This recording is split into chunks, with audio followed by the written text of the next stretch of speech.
Assalamualaikum warahmatullahi wabarakatuh. Ketemu lagi dengan aku Dwi dari Gardeners. Kali ini aku akan berbagi pengalaman bagaimana cara menanam bonggol philodendron mamey menjadi seperti ini. Udah keluar daun, satu daun udah siap untuk mekar, lalu akarnya juga udah lebat.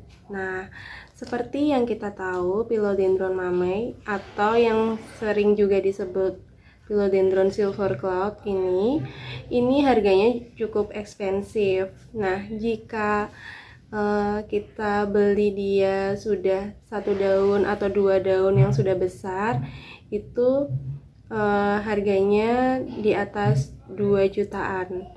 Nah, kenapa saya memilih untuk membeli bonggol silver cloud ini atau philodendron mamey ini? Di samping satu alasannya adalah harganya ekonomis.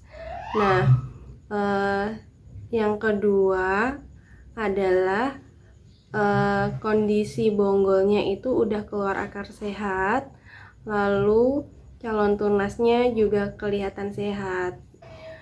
Nah, sebenarnya merawat philodendron mamey atau silver cloud ini bagi aku yang cukup ekspensif, walaupun dia berupa bonggol dan tunas sedikit, itu ada rasa deg-degan. Jadi aku bisa nggak ya ngerawatnya, terus bisa nggak ya dia mengeluarkan daun terus sehat, terus seperti yang kita inginkan gitu.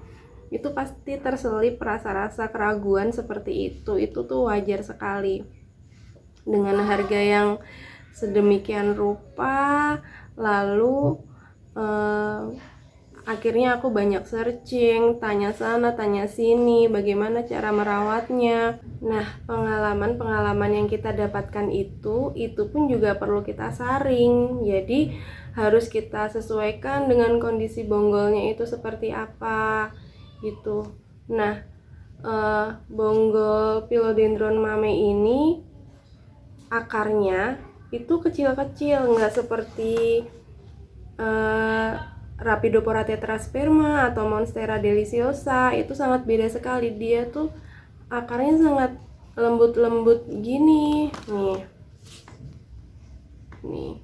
Akarnya tuh seperti satu benang gitu, teman-teman. Nih, seperti ini.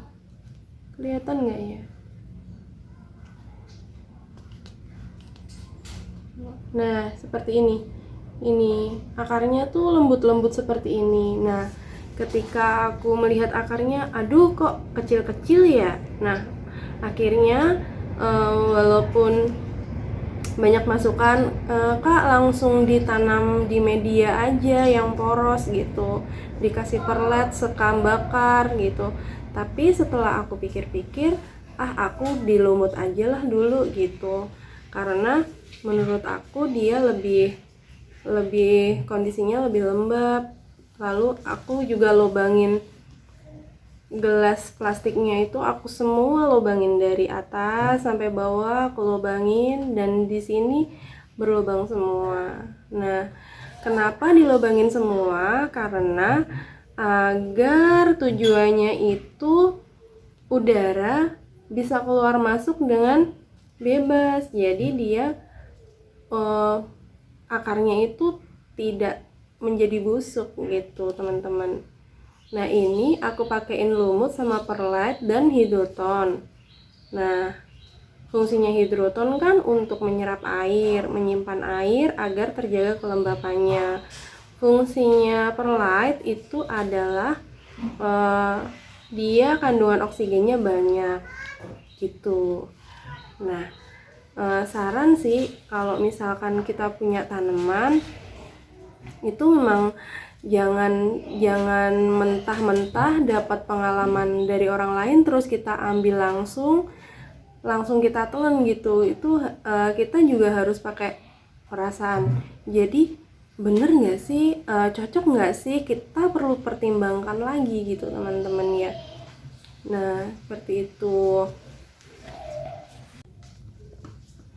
Nah, selanjutnya tahap yang harus aku lakukan ketika dia sudah mengeluarkan akar yang banyak, lalu dia daunnya dari satu tunas kecil udah keluar daun seperti ini, lalu daun berikutnya pun juga akan segera mekar bentar lagi. Nah, hal yang harus aku lakukan adalah memindah dia ke media tanam. Tuh. Lalu PR selanjutnya adalah media tanam apa yang harus kita pakai. Nah, sebenarnya media tanam itu kita bisa ngeracik sendiri, teman-teman. Jadi kalau misalkan ada uang berlebih ya nggak apa-apa, beli media yang baru, yang media-media sultan gitu, banyak kan di Instagram yang jual. Tapi kalau kita mau belajar, itu kita bisa membuat media tanam itu sendiri, karena kalau kita hobi tanaman itu akan berlanjut nanti, pasti akan kita pakai lagi, kita pakai lagi, kita pakai lagi media tanam itu gitu. Jadi kalau misalkan philodendron seperti ini, philodendron mami itu yang jelas medianya poros, karena kalau nggak poros itu bisa terjadi kebusukan akar tuh. Nah, teman-teman, di sini aku akan berbagi tips untuk racikan media tanam untuk philodendron mame, tapi sekali lagi media tanam itu disesuaikan dengan kondisi lingkungan kita. Jadi di rumah kita itu tergolong dataran rendah atau dataran tinggi, di sana panas sekali atau udaranya cukup sejuk. Nah, itu kebutuhan tanaman sudah berbeda gitu ya. Nah, karena di sini datarannya lumayan tinggi, di sini aku pakainya sekam bakar, perlite, lalu kokopit dan andam, dan ada pakis cacahnya. Nah, ini komponen-komponen ini kita pastikan lagi. Jadi fungsinya ada yang untuk nutrisinya tanaman nanti, lalu ada perlet yang dia kayak akan oksigen, lalu kokopit yang lumayan menyimpan air, tapi dia tidak seperti tanah yang becek. Jadi kokopit itu menyimpan air tapi tidak terlalu banyak tuh. Nah, lanjut, di sini aku menggunakan pot transparan ya teman-teman ya. Ini lubangnya seperti ini. Nah, jika teman-teman memindah pot dan drainasenya itu dirasa kurang, teman-teman bisa melubangi dia dengan solder ya, karena ini lubangnya udah banyak, jadi aku nggak perlu lagi untuk melubangi dia lagi. Oke, lanjut ya. Bismillahirrahmanirrahim.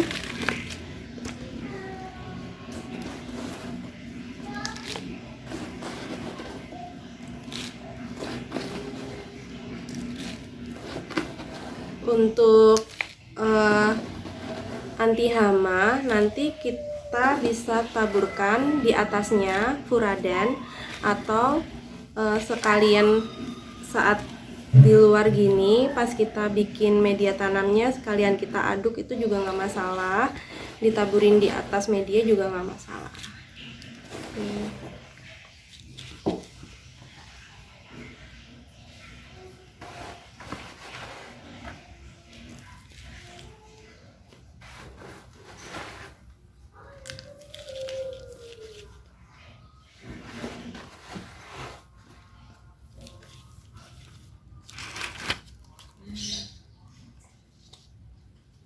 Ini kita giniin dulu ya biar akarnya itu misah.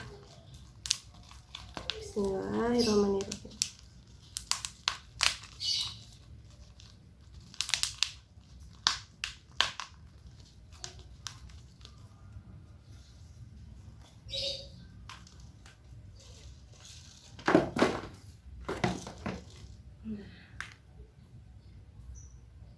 Ini akarnya teman-teman.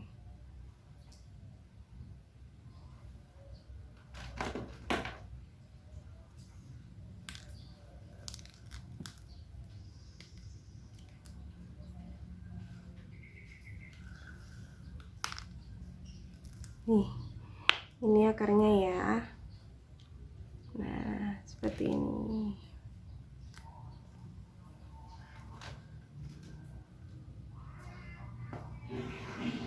Jadi, lumutnya kita bersihin, tapi menurut aku yang sudah menempel di akar itu tidak perlu kita paksa untuk terpisah dengan akarnya, takutnya dia malah stres. Jadi kalau memang sedapatnya gini, nah ini udah susah lagi untuk turun, ini ditanam aja sama lumutnya, ini nggak masalah tuh.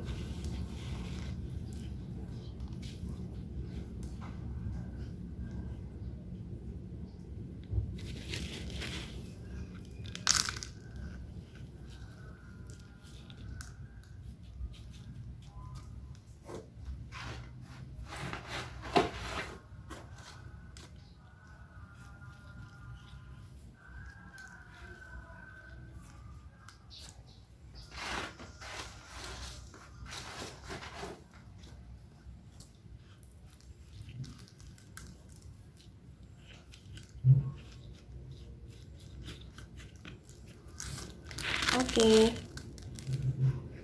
Nah, udah selesai, kita pindahin. Lalu step terakhirnya disiram dan disemprot-semprot dengan B1.